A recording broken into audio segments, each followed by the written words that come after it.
So ayan, welcome back mga kaidiyas sa aking channel.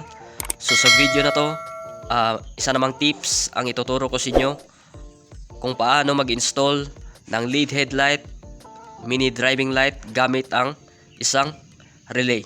So ang gagamitin natin na relay ay yung SPST relay na 5 pins.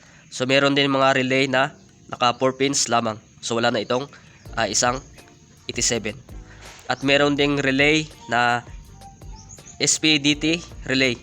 So ibig sabihin ng SPST relay, single pole, single throw.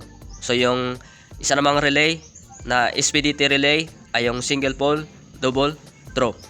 So ang gagamitin natin na relay sa pag-install ng LED headlight at mini driving light, ang gagamitin natin ay yung SPST relay. So yan. So nag-drawing na tayo. So ito yung ating left handle switch, yung LED headlight natin. At gagamit rin tayo ng domino 3-way switch para sa ating mini driving light. So ito yung one relay setup. So ituturo ko sa inyo kung paano ito ay i-wiring at paano siya i-install sa motor.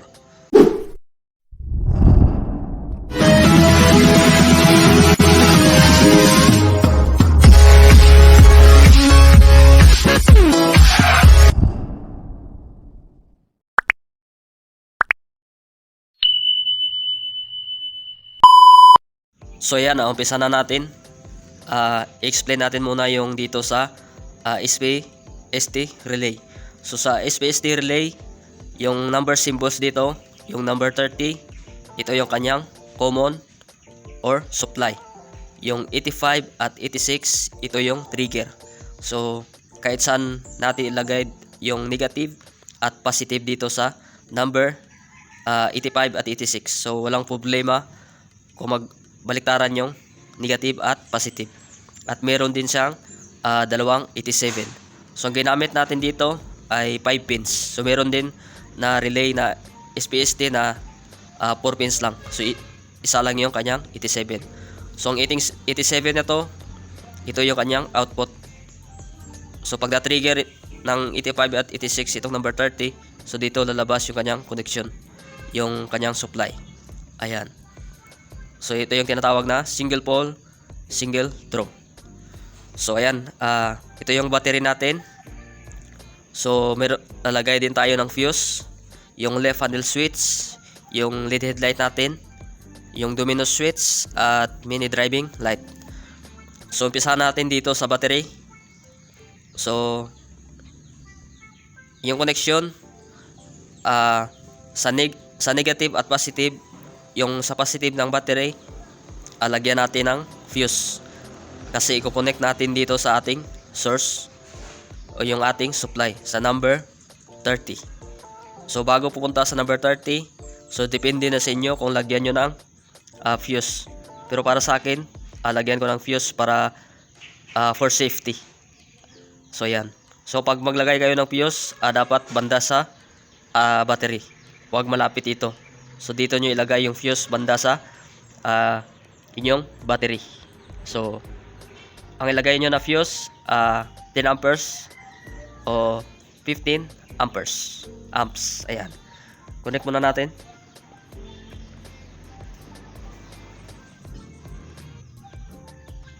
So yan. Pagkatapos nyan, para ma-trigger nya yung ating source o supply, so ito depende sa inyo kung saan nyo ilagay yung positive or negative. So dito lang natin ilagay yung ating negative. So ang negative, pwede nyo rin ilagay direct sa battery, pwede rin sa chassis, sa inyong harness wire. So hanapin nyo lang yung negative. So connect natin sa negative.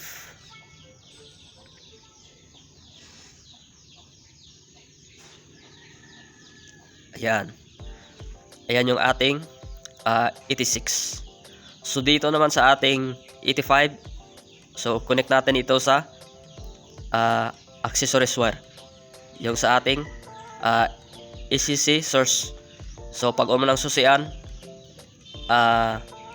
yan yung sa ating ECC source. So connect natin ito sa ECC line. Ayan. Positive source ng ignition switch. So yan, pagkatapos nyan, pag na-trigger ng ating 85 at 86, so yung dito sa number 30 natin, dito na yan nalabas yung kanyang power. So dito sa dalawang 87, so same lang yan ng supply kapag ma-trigger nitong 85 at 86. So yung isang number 87 natin, i-connect natin sa ating source ng ating low at high. So ito yung example natin, yung left handle switch. So yung example natin yung sa halimbawa yung sa XRM. So sa mga Honda, yung source ng kanilang ilaw sa lightning coil nila ay kulay yellow. So yan. So connect natin sa source ng low at high. So yung isang number 87, connect natin sa yellow wire. So halimbawa yung sa inyong left handed switch, so di ba meron niyang socket, so tanggalin niyo lang 'yon. So yung yellow wire mula dito sa left handed switch ay tanggalin niyo sa connection doon sa harness wire. So bali yung pag natanggal niyo na yung yellow wire dito sa left handed switch, so dito yung i-connect sa isa sa 87. Ayan. So dito na siya kukuha ng source sa ating relay. So hindi na siya sa ating papuntang stator, yung sa lightning coil. So connect natin sa isang 87.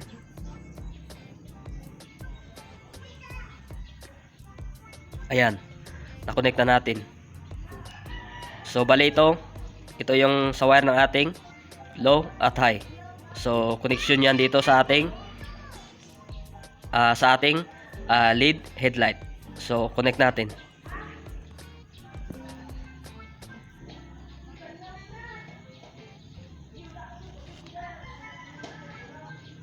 Yan.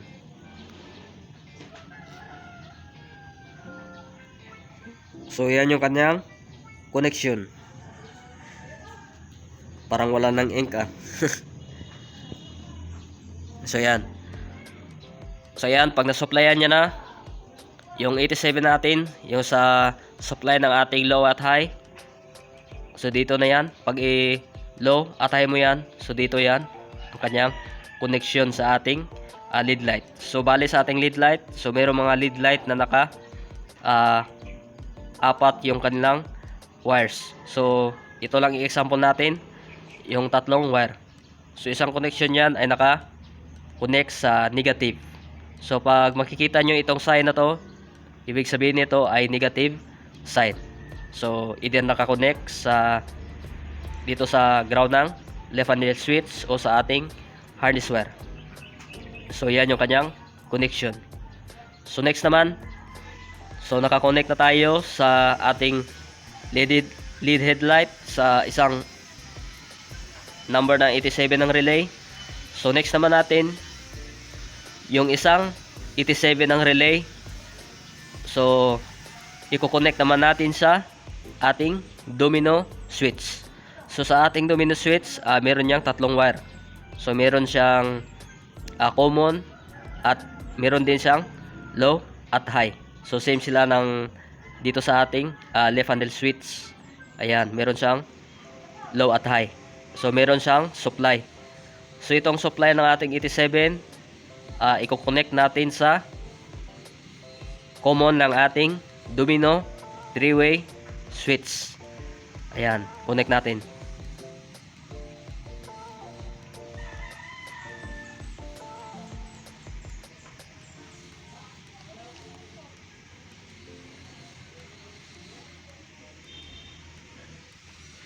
So yan mga ideas.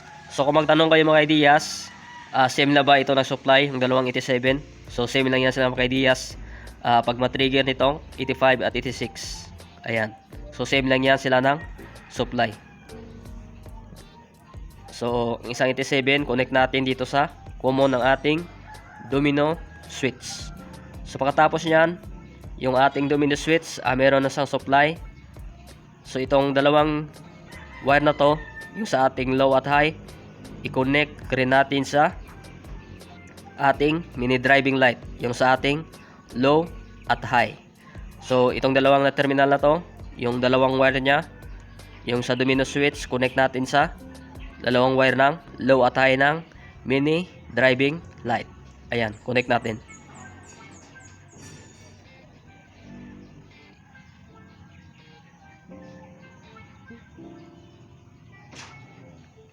So yan.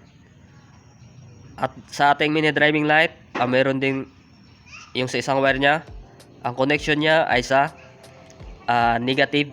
Ayan, negative sign yan. So meron siyang negative at low at high nakakonect sa domino switch. So ang supply ng ating mini driving light, ayan, dito sa ating number 87.